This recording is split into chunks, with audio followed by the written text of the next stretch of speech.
Unfortunately, I'm gonna be the hater on this card. I honestly, I do hate cards like these. 80% of the people were playing the same freaking deck.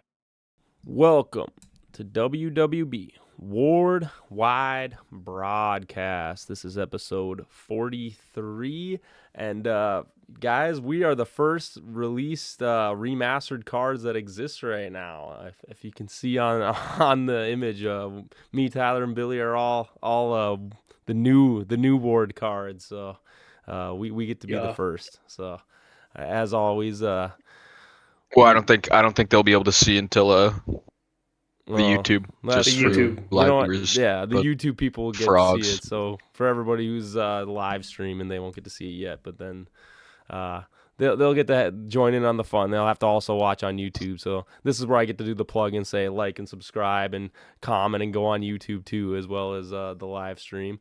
But here, episode 43, we got a lot of things to cover. We got some tournaments to cover. We have the fall league as always. I think I'll probably start with the fall league. Billy, we're into the playoffs. Unfortunately, all the members here sitting here are not involved because me and Tyler got knocked out, and Billy, obviously he likes to try to keep the competitive integrity, so he let make sure that other players get to compete in the playoffs. I guess, how's that going, Billy? Maybe you're probably the best judge of maybe just kind of what's going on with that. Yeah, for sure. So we actually had two playoff matches tonight. We had, let's see, let me pull it up. We had David versus Joe T, and we also had Michelle versus Casey. Michelle won over Casey in what Casey would call annihilated. He gave me a quick game recap, and she basically just blitzkrieged all his creatures and then killed him real quick. So 30 to 300 for the HP total. So Mish taking a commanding win on that one. And I'm David still over devastated Joe from last T. season. If anyone doesn't know, Mish in the summer league, she ended up smashing me in the finals too. So she's looking like she might be doing another big run in the playoffs of the WWB league. Yeah, she's here to defend her title. So maybe she'll be back to back. Who knows? And then Joe T. Let's see, David over Joe T. So David was pretty high up in the rankings for the regular season. So was Joe T, by the way. I mean, both of them I think ended like 4-2. So yeah, so that was a pretty hype match to see who kind of like. Yeah, big matchup. So David won that one. So be interesting to see. They play each other next in the bracket. So we got some other games coming up. I know Adam told me Adam are playing this weekend. So excited to see the rest of the matchup, see how the tournament shakes out. But overall, lots of fun. And then also special shout out to Lenrod, who secured last place with a perfect 0-6 record in the regular season. So congrats to Lauren. He gets the secret prize for last place.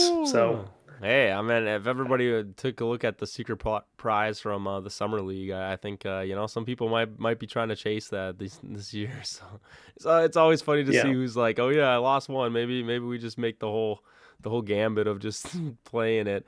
But I don't know. Obviously, everybody's trying. I think everybody wants to win. For anybody who doesn't know, we put on our own league, WWB. This is the fall league. We've done a summer league. Basically, me and Billy, we try to get in. I'm thinking probably at least 2 a year. Is kind of potentially where we're going with it.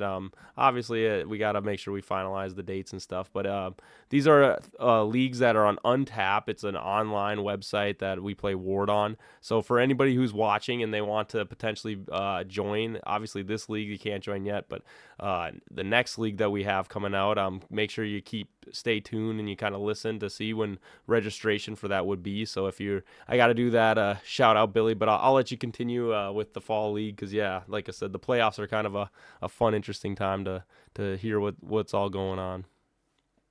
Yeah, it's all going well. I think it's just fun event altogether. You get to play different formats, you get to play different people, and we got a lot of heavy hitters who got to play this league. So it's also just a good opportunity if you want to see what some especially in the playoffs, some high competitive award. You can either spectate on Untap or you can join in the next league and we'll have it and you can earn your way into the playoffs and play like that. Also, just want to get one thing I more. didn't think about, Billy, either with the league is I think for a lot of people that maybe like, you're not in the Ward community, I think this is a great way to kind of just give yourself out there and be like, hey, or like this is somebody, maybe you're from a area where you don't have tournaments and things. It's like here, someone who's getting into like a kind of, I wouldn't say it's like a competitive scene, but you kind of get your name around there and like kind of gives you more hype and excitement for when tournaments do kind of get all over the United States. I mean, at least you'll have a way to kind of get your name out there and show everybody how much you enjoy playing Ward or are taking Ward seriously, I guess, on a competitive level. In my you get what I mean. Like, obviously, I know the Ward is like a fun event, but it just gives people a way to have access to just be like, ooh, I'm part of the Ward scene. People can notice me. People can see my gameplay and stuff. Notice me, senpai. Yeah. So, yeah, definitely a great way to get connected with some other people who love the game as well. Also, one last thing for the Untap or for the Fall League. Ward is now an official TCG on Untap, so it's got its own game mode. Doesn't really change a lot for gameplay, but we have we have things like the cemetery named, and now when you go to make a new deck, you can click Ward, and then you don't need to do the custom game card game and then parentheses Ward when you're searching for cards. You can just when you make a Ward deck, any card you type in will only pop a Ward card. So huge W for the community. Yeah, it's actually really nice that they're willing. Yeah, the Untap website, like I said, they're definitely recognizing Ward as another game that they want to have on their website. So it's like, yeah, I think for all the things, just keeping those things going forward and stuff. Definitely a big win, like you were saying, Billy. But with that, obviously, like I said, when the next league comes, make sure everybody, if you're able to, go and register. And then, I guess moving forward, we have tournaments.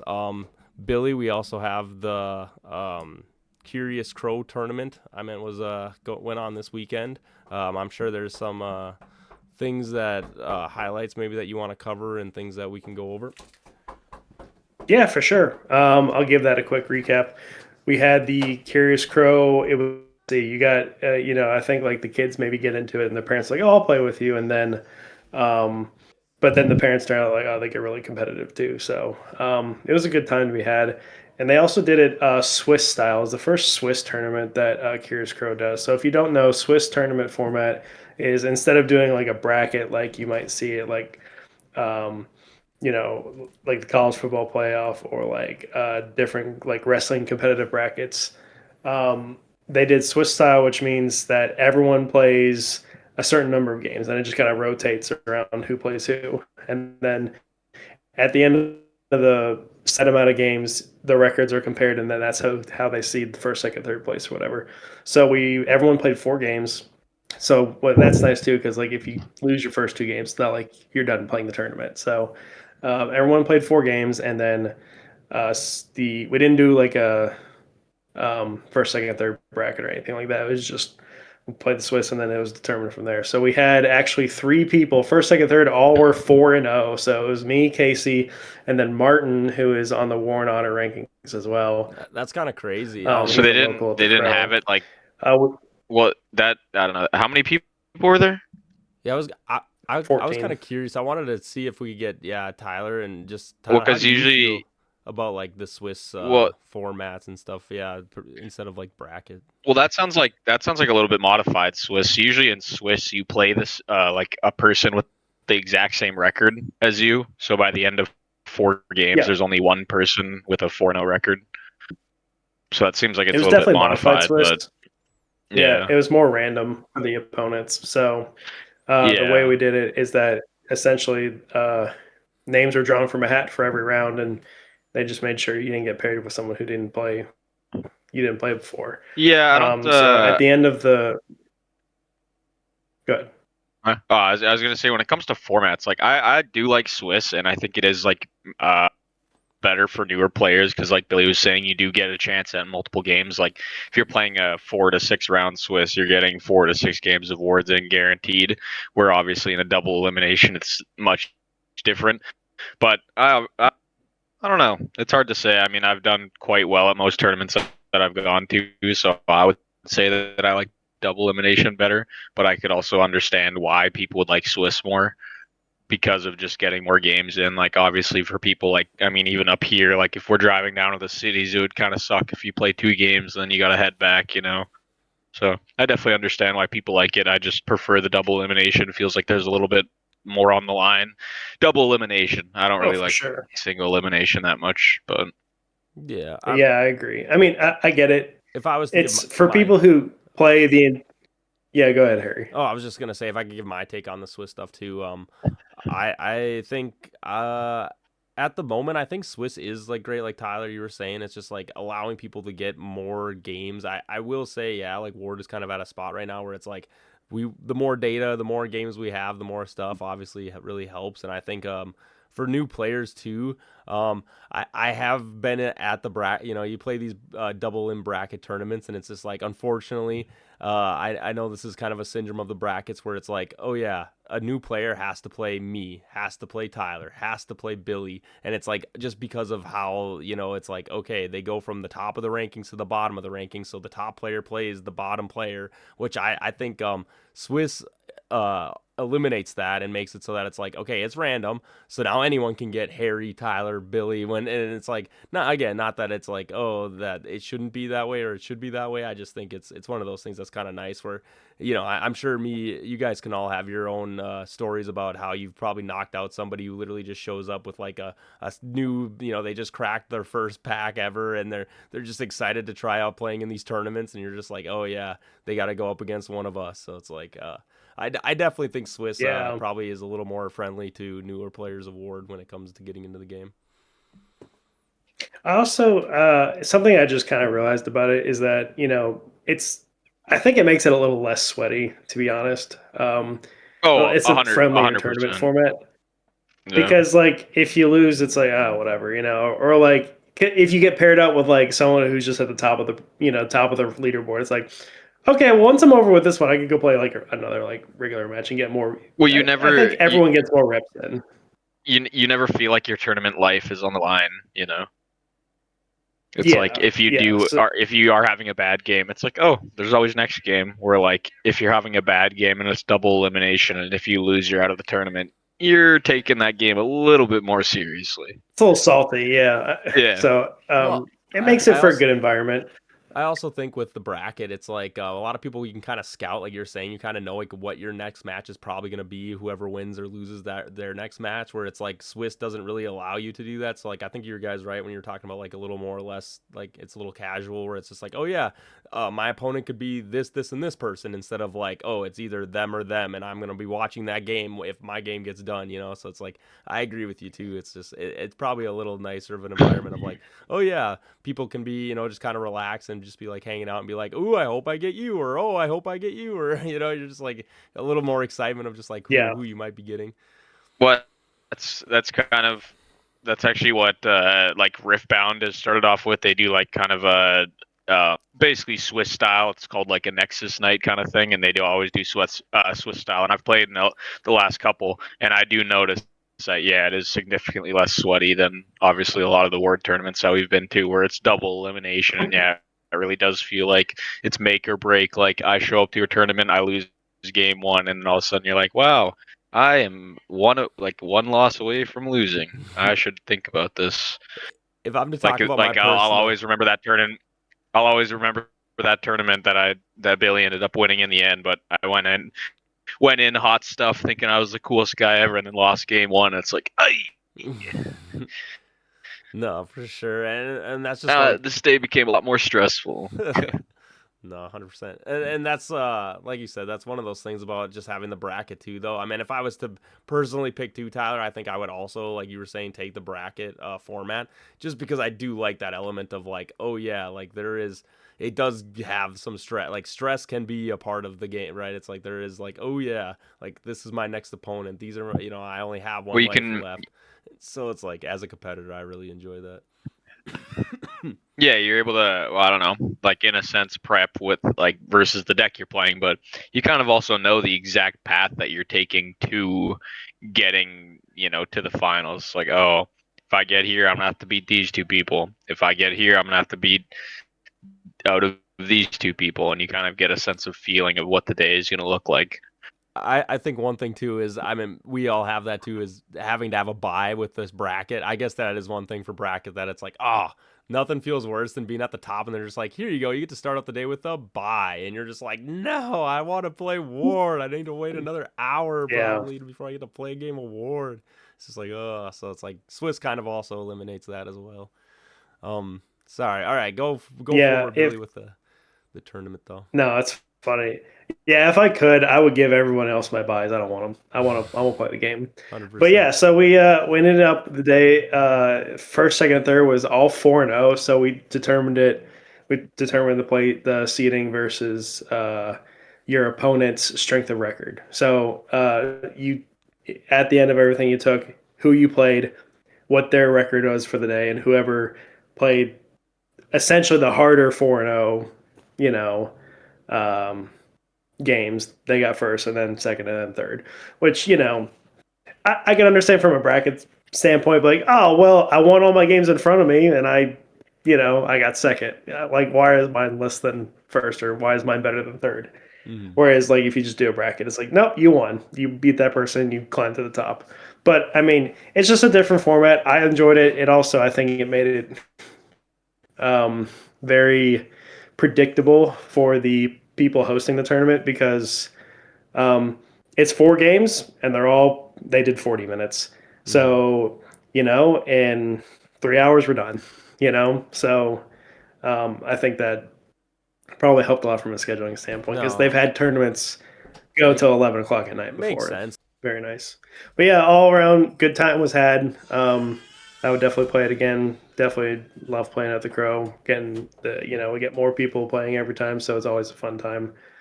Yeah, looking forward to the next one. They're doing a tournament every month, so next one will be in January. Sorry, stepped away. I am back. Hell yeah. You're No. good. I'm We're just excited for finishing the Jethro's recap. crack pack, dude. Yeah. Yeah. Speaking of another tournament though, we got coming up is the Yuletide Brawl. That's this weekend, Sunday. I believe it's 11 o'clock or 10 o'clock. I think it might even be a 10 o'clock I think game. it says 10. Yeah, 10 for Yeah, registration. 10. So that means they start at 11. But again, this is the first Yep. time that they've done team battle or team game or team tournament, sorry, where you can basically pick your partner. So again, this is going to be kind of a crazy tournament, I think.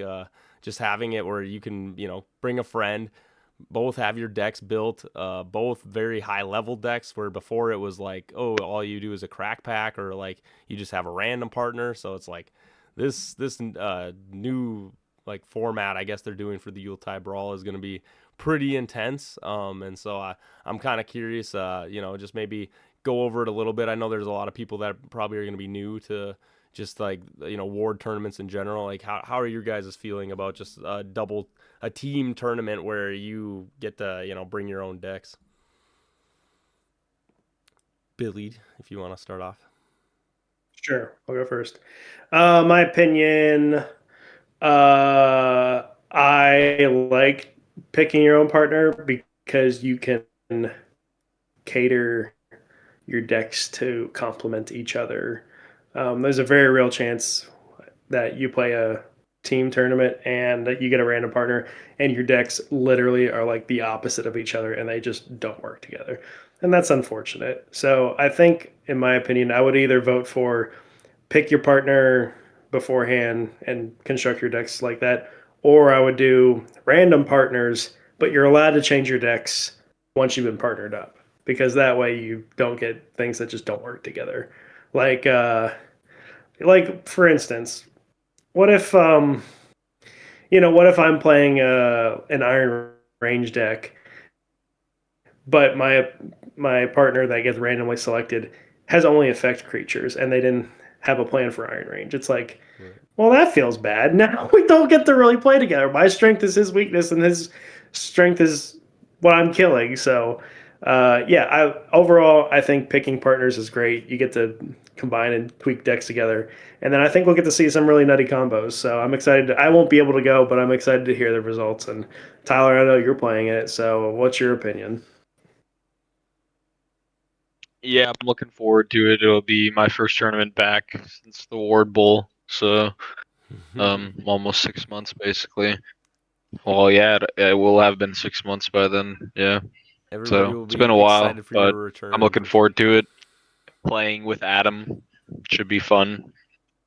I don't know. I guess I haven't thought too much of like certain combos. I wasn't trying to like break the game or anything, but should be a good time. No, I don't know. nothing game Just looking forward breaking. to playing Ward. I think Yeah. the tournament. I think the tournament's just going to inherently break the game. I obviously a lot of people know that Ward, I would say, is not really built for 2v2 play in general, and so it's like there are a lot of Yeah. cards where it's like only affect one opponent, and there's very few cards that I would say that probably like affect all opponents or things like that. So it's like I'm sure there is a bunch of like interesting, crazy combos that can't really be tested unless you have this environment, right? Of like, oh yeah, let's have 4 people playing a game all at the same time.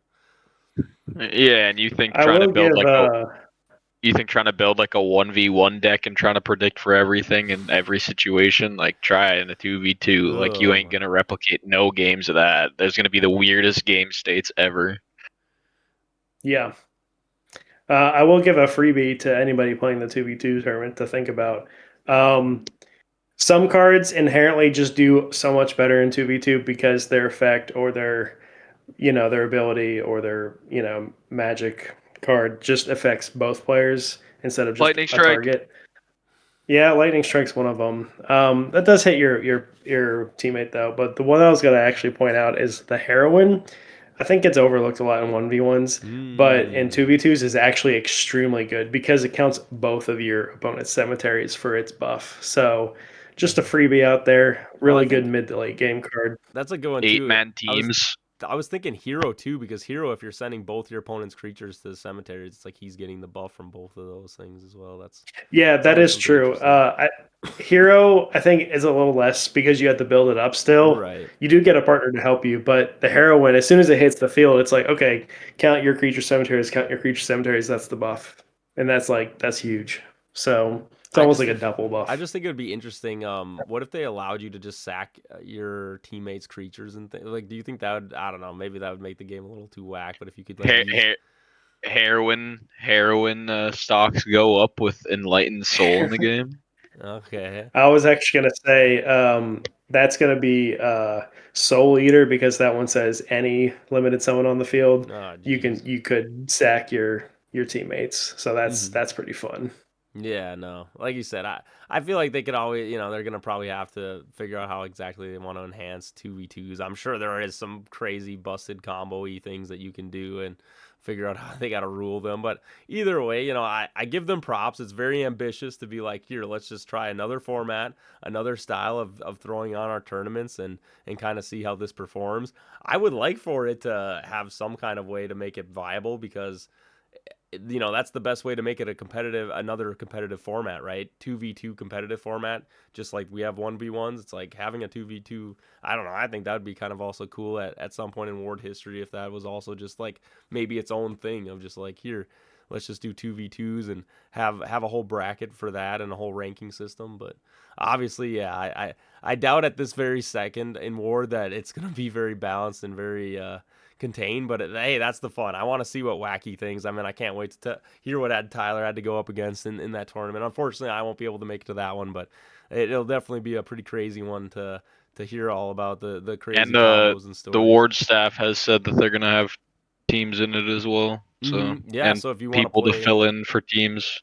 right? No, exactly. If you want to play against some of the ward staff members, I mean, that's Or always a with good them. opportunity. Oh yeah, Got to get a win on them.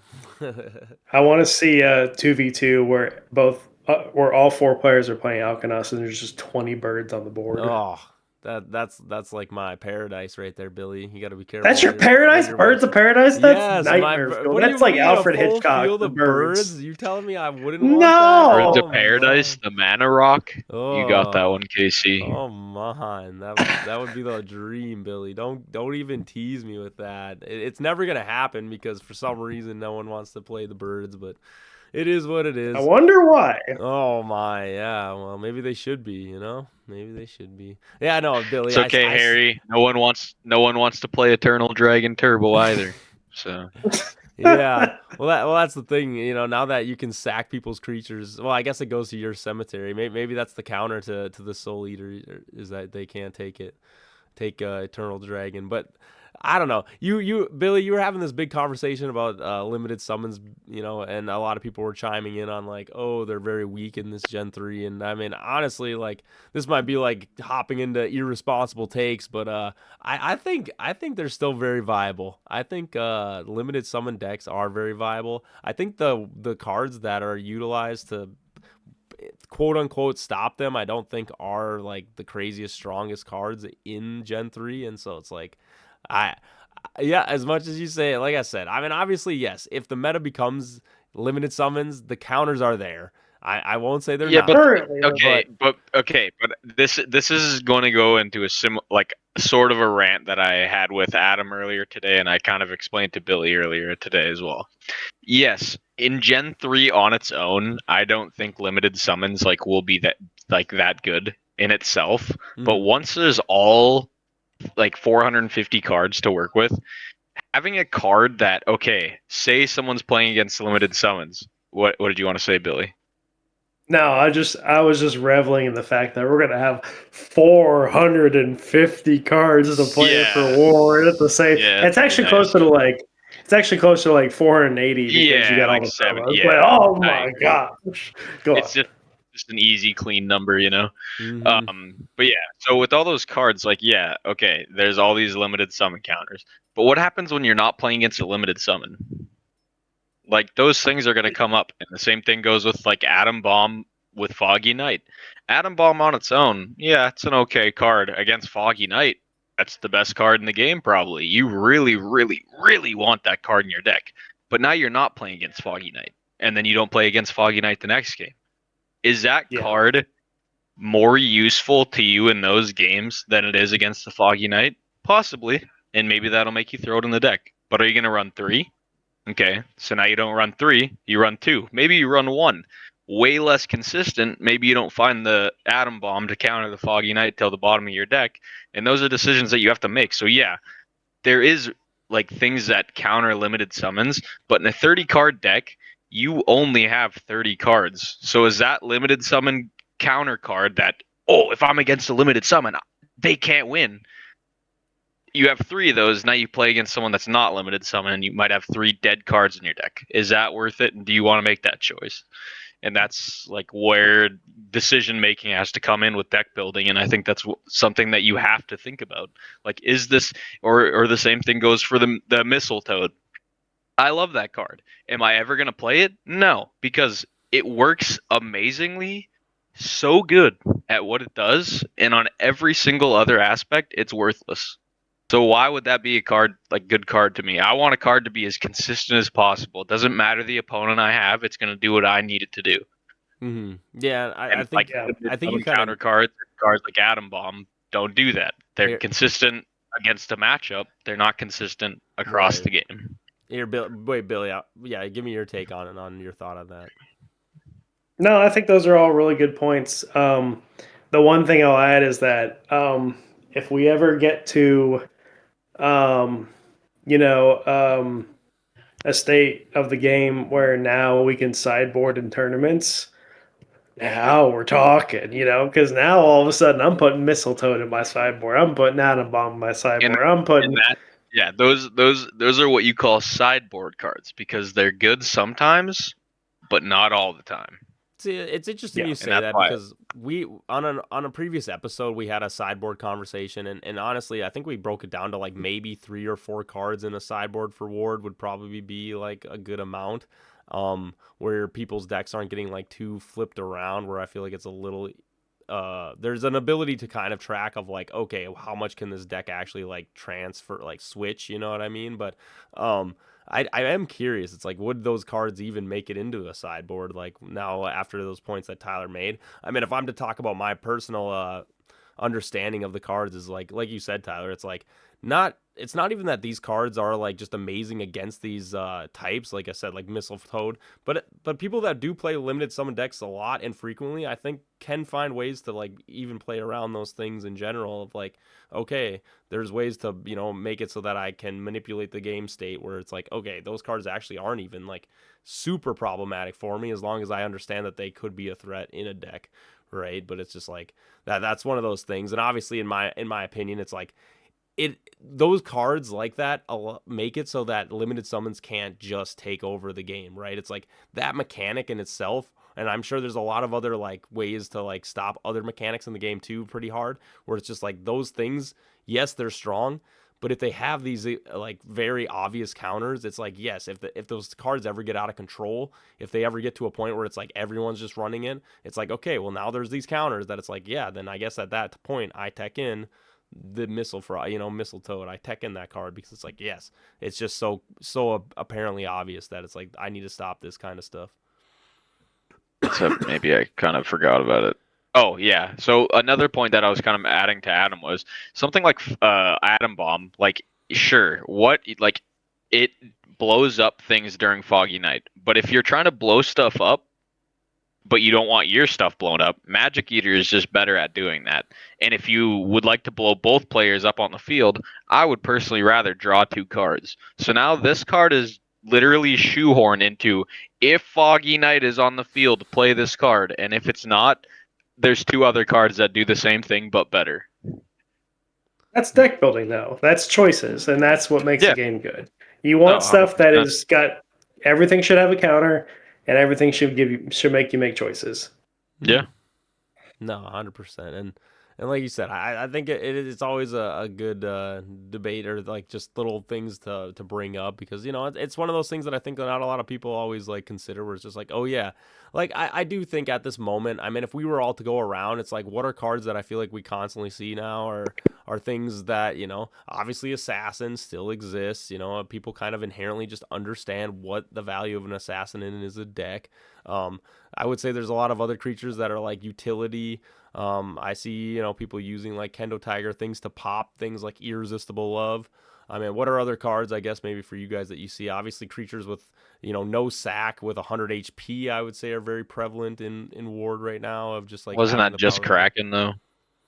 Yeah, Kraken. I don't know, Steam Spider, and then obviously Period of Maniac. Like I said, maybe I'm pulling a little too far back, but I would just say at this moment, it's just like those are usually those things that like people are kind of like leaning on. And I would say like when Tyler was talking about that, it's like, okay, in Ward, is there really big inherent counters to these things at the moment?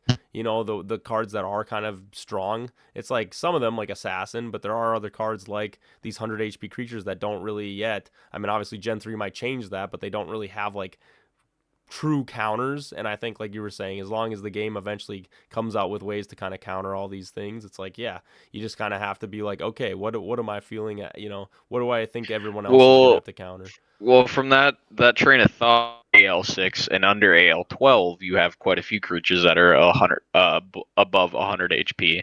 So because of bait, does that bring all those creatures into the meta now? Because now you don't require a sacrifice, so now you're kind of getting the same thing from the 100 HP creature, maybe even more, 120, 130.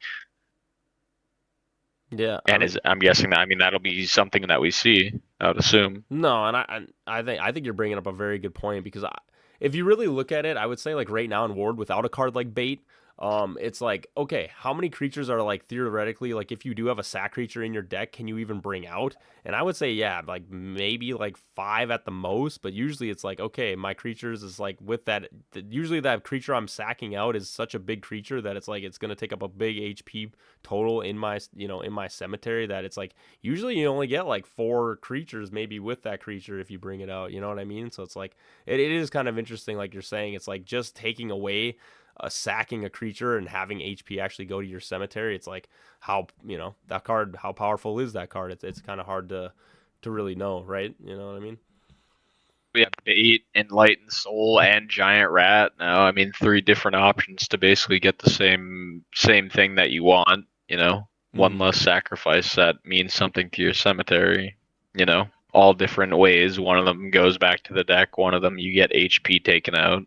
Well, I think too, that's just the fun thing, right? It's like all these things, or a lot of these things exist just in Gen 3. So it's like, if we're just to talk about just the Gen 3 meta, I think is going to be so much different than what it's going to look like when you introduce those cards to like the full meta. It's that's like, what I'm very excited for the Gen 3, like just start of it and crack packs and stuff, because it's like that first crack pack that you go to Gen 3, you haven't really cracked that many. I mean, maybe, I don't know. I'll have cracked a lot of packs by then, but not played them out, which I think that'll be the funnest part. I mean, if I'm able to set up everything with the opening party, like we'll probably be playing crack packs there, and yeah, it's gonna be a ton of fun.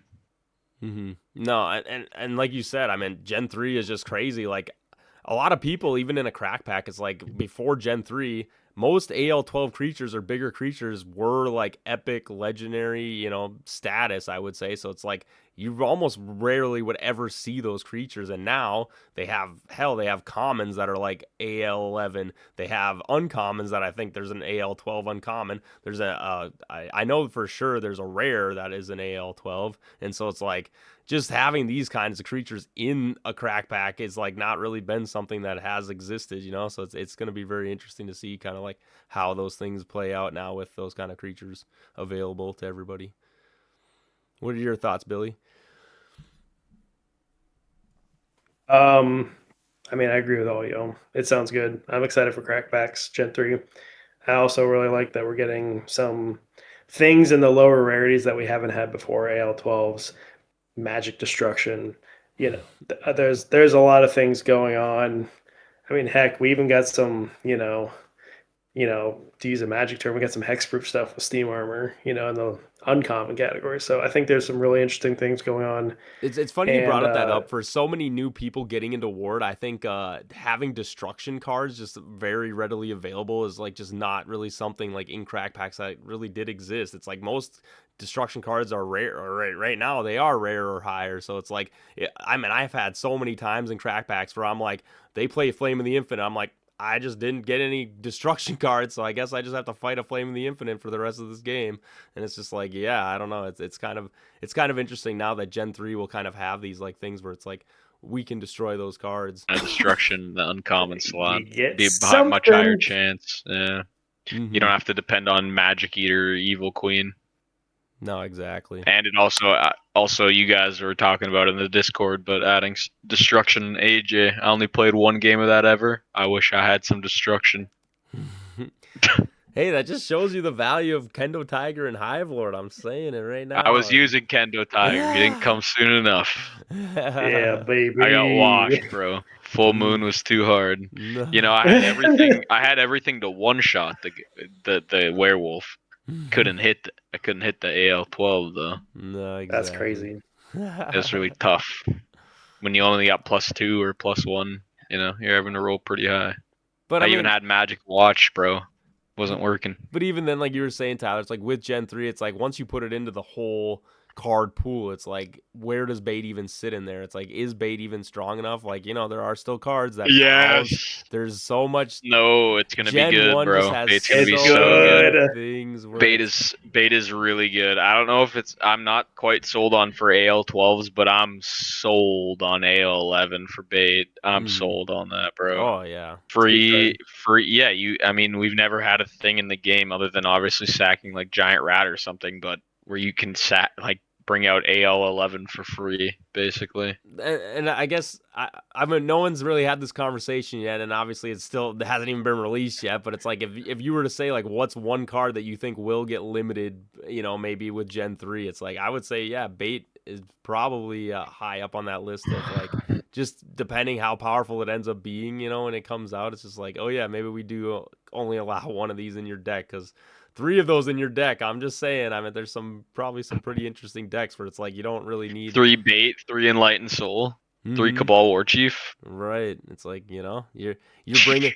How many times in Ward can you bring out some big creature over and over and over again? That's why bounce right now is so strong in the game, where you can have cards that like foolish tricks, like terrifying roar, judgment, wrath of the old ones, where it's like, oh, it feels so terrible to bring out a creature by sacking, but it's like, hey, now with maybe these cards, it's like now you're not even worried about it. You're like, yeah, whatever. Play your judgment, play your wrath of the old ones, Billy. I know you love that card. I don't care. Great point. Bait's a good card. It's gonna be great. There's lots of stuff in Gen 3 that's gonna really change up the. Do you think there's anything that might need to get limited? Maybe. I mean, obviously they haven't finished. Probably Frostworms. You seen that card? Yeah. Shut up, dude. God damn. Me and Billy are now just that's a legendary, dude. That's creeping into mythic. God every damn. time we bring it up, I'm just like, imagine if you just put, you can't sack your creatures while this card's on the field. I mean, before it was a Black Fist Fighter card. Now it's useless. See what you've done. I don't see anything in Gen 3 getting limited. Might be a hot take. What? Nothing in Gen. What is in guess, here? Yeah, Irresistible Love did, I guess. But I don't know. I don't know. They've said in the past that their goal with the game is to try and limit cards. We always get the Tyler Yan, get the bingo card out. If anyone doesn't know, this is one of the things I always mark down. The Tyler Yan comes at some point. What were you saying? Though? Yeah. Sorry. What about Gen 3? Be like that. Sometimes it's like every 5 seconds they get the bingo. No, but I cut you out. What were you saying about just with the Gen 3? Ashen Knight's cool. So Tyler, you don't think there'll be anything that gets limited in Gen 3? Nothing too crazy. No, I could see like Bait or Enlightened Soul, but I don't know. I think it would be pointless. Enlightened Soul, it's like if you really want to run 3 of them, you can run 3 of them. Not Ooze Weaver, and everyone's off the Ooze Weaver train. They do that one nerf. No, it's actually healthy. It's balanced. It's balanced and healthy now. Yeah, so you think like maximum you could get 9 turns of just like basically drawing. It's still a pretty solid stall card. If you want to play Steam, you can play Steam, Adam. It's okay. Mm-hmm. Yes. It's all right. I don't know. I'm curious. There was those problematic cards. Obviously, yeah. It seems like Steam Angel they got in a pretty healthy spot too, Tyler. Like you were saying, the cards that like from the playtest that I think a lot of people addressed. Yeah, I guess you're right. I look at it and I'm like, what could be problematic? I do think Soul Eater. I mean, we haven't brought up that card. If we're being honest, it's just to go on. It's just to continue the rant from our other podcast. But they've already removed the problematic cards. They brought them out back and made them a new card. So yeah, it is hard when you're just like, oh yeah, I remember what that effect used to be on that card. We're all gonna be old ward men like, back in my day, that's what that effect did, but not this effect. I wonder, that guy with eye for an eye in his as his picture. I wonder if he knew what the real eye for an eye did. I wonder. Hey, it's a good quiz for people. When Tyler's on a quiz show and that's a question that comes up, he'll know. I'm really quick. How do you guys feel about eye for an eye? I know we're kind of hopping around, but I think it's very busted. You think it's a pretty strong card? Busted. Yeah. Okay. Give me your busted take, Tyler. I want to hear it. What do you mean? Throw it in turbo. I get 3 more twisters. Pretty much. Good luck. Okay. What do you want from me? How about just in Gen 3 only? How strong is it, do you think, for just being the only like recursion card in Gen 3? Yeah, I mean, I only think it's busted in turbo, but it's pretty good. Like, I don't know. I think it's a good take on like a Frog of Fortune or Peddling Partridge. Like, and it's not obviously quite as strong as like Holy Light, Visitor from Beyond, or Ghost from the Past, but Right. still good. What do you kind of think? Especially if you, it gives you options, right? It's like later in the Right. game, if that's one of your last cards in your hand, like you have your entire graveyard to choose from. Like, oh, I didn't need this card now, but now I need it, or it came up way earlier in the game than I needed it. Now I need it now. Like Right. in Turbo, you could play Turncoat like early in the game and just be like, oh, I need it back. No, I don't know, certain No, things like that. 100%. What's your thought with it, Billy? How do you feel about Eye for an Eye? Just in Gen 3 maybe. Let's just kind of keep it in there. It's fine. Tyler's right about Turbo. But I mean, it's a good effect because yes, it is a rare version of Frog Fortune and Peddling Partridge built in. But the key thing with Eye for an Eye is that your opponent also gets to do it for free. So True. while you're spending, I'm going to say 2 cards to get 1 card out of the cemetery, your opponent is getting essentially 1 for 1. And so you got to play it carefully. So if you know they have if they're close to like the HP limit and they have a big old fat creature in their cemetery, you may only use that if you know they don't have a creature in their hand. Or it's a good risk reward card in my opinion. So Right. I I also don't think Turbo is going to be a problem when you mix everything together because I think there's more counters to it now. So Gotcha. I'll leave it at Wrong. No, okay, kidding. whoa, Probably all right. right. I want to throw my spicy hot take in there for this card. I think this card will be the card in sack decks that anytime I just think of all the scenarios where let's say you have 2 AL11 creatures or you have 2 whatever. Usually it doesn't happen in AL12 decks, but creatures that like Tyler was saying, people that want to use bait plus AL11 creatures or lower. If you ever sack one for the other, I mean, I know Adam has this problem with Steam Rex all the time. You sack one for the other, and it's right at the very beginning of the game. You might want to put these cards in your deck because it's like, okay, right at the beginning of the game, my opponent probably hasn't put much in his cemetery. I just want to get that creature back out of the cemetery like ASAP. You know what I mean? It's like, so hey, let me just throw that in. Like a lot of people don't think about it. It's like if I play Eye for an Eye at the very beginning of the game, there's a good chance my opponent has nothing good to really take out. So it's like I can almost get perfect value where he gets like nothing, you know. But obviously certain decks I think can utilize it more, like we were saying, cards with like bait plus sack creatures. I mean, it's like, extremely good it's extremely good if you're like, if you take that sense, like you play it, like you go first, they go second, you go like whatever. You could play like Visitor from Beyond, then play Eye for an Eye, and then play it. I don't know. Like you could start looping things.